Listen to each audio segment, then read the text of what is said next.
Welcome to CBS This Morning. It's a big day in Washington. You could call it an historic day for the nation, with the first public hearings on the potential impeachment of the President of the United States.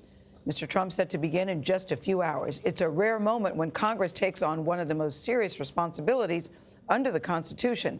This morning, in this hearing room, the House Intelligence Committee will address the question at hand.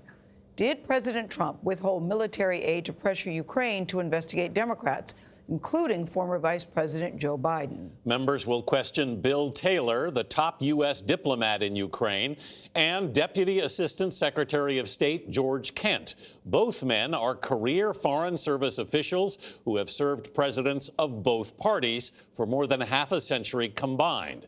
President Trump has repeatedly denounced the impeachment inquiry, and we expect to hear from him later. Nancy Cordes is on Capitol Hill in the room where this morning's hearing will take place. Nancy, what can we expect? Well, this is one of the largest hearing rooms at the Capitol, Anthony. The two witnesses will be questioned by the members of the House Intelligence Committee for at least 4 hours. Both sides held practice sessions last night for what will be the first impeachment hearing in more than 2 decades. Judge for yourself what you think these people are saying. Democrats and Republicans both claim the public will be swayed once it hears the evidence. There was no quid pro quo. Democratic aides say George Kent and Bill Taylor were chosen to testify first because they watched this pressure campaign unfold from their posts in Ukraine and D.C. The two have described U.S. policy in Ukraine as highly irregular, alarming, and a crisis that threatened to consume the U.S.-Ukraine relationship.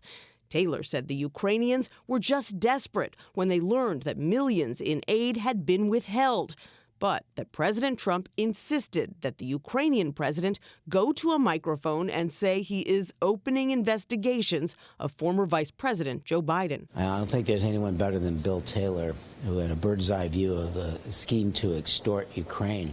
But Republicans will argue today that Taylor and Kent got some of their information secondhand. Bill Taylor never talked with the president.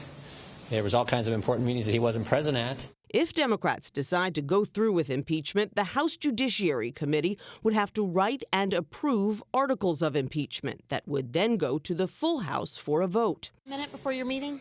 In an interview with NPR, House Intelligence Chairman Adam Schiff hinted at the articles of impeachment to come, saying the conditioning of U.S. military aid on private political help could be seen as a bribe. Bribe only requires that you're soliciting something of value. It doesn't have to be cash. And clearly, this was something of great value to the president. Washington State Democrat Denny Heck is one of 22 members who will be asking the questions today. They say that there's not enough evidence that the president himself withheld this aid in order to pressure Ukraine. There's more evidence to prove that the president attempted to bribe or extort Ukraine with the threat of withholding vital military assistance. Then there is evidence to support the idea that the sun will come up in the east tomorrow.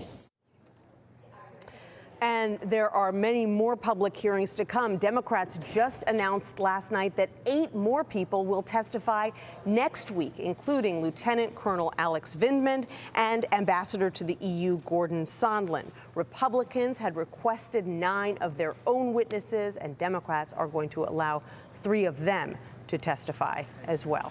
Tony. First public impeachment hearings in 2 decades, an historic day indeed. Nancy, thank you very much.